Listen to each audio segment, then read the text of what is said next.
So why do you think people were so loud on Palestine but so silent on Iran? A lot of factors. Can I think for a second before I load my response? Sure. But let me just give you some stats. More people died in Iran because of the Islamic Republic that kills and oppresses its own people.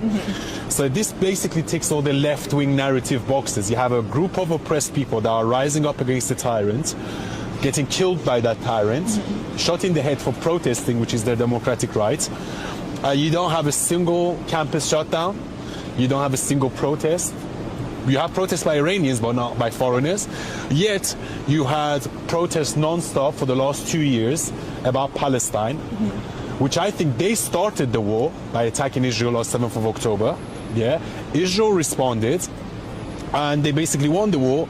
But then you had protests for 2 years condemning Israel, calling it a genocidal state, even though Israel could have committed genocide in 1 hour if they wanted to.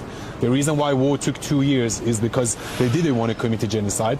But then you have the Islamic Republic that is actually causing a genocide, killing their own people. People will not say anything. Why do you think that is?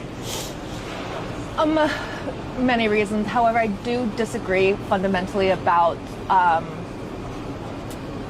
there not being. Sorry, could you just repeat what you were saying? About, yeah. I disagree with you about the origins of October 7th and that. Okay. That it was. Yeah. So look, the thing is, Hamas was given $20 billion back in 2005. Yeah.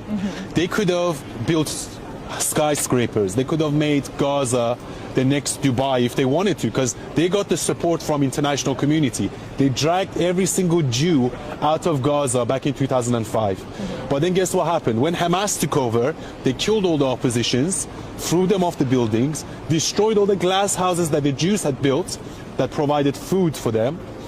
Then they used the 20 billion to build tunnels, and then the leaders of Hamas, they went and lived in 5-star hotels in Qatar, whilst their sons were on private jets with half-naked women, whilst Palestinians were starving, or the people that live in Gaza. Okay. And then people scream genocide. They caused October 7th. They attack, and they try to commit a genocide on the Jews on the October 7th. I'm going to cut here. I can't have a good faith debate about this. I'm sorry. Why? Because I disagree fundamentally about the causes of October 7th. Well, it's true.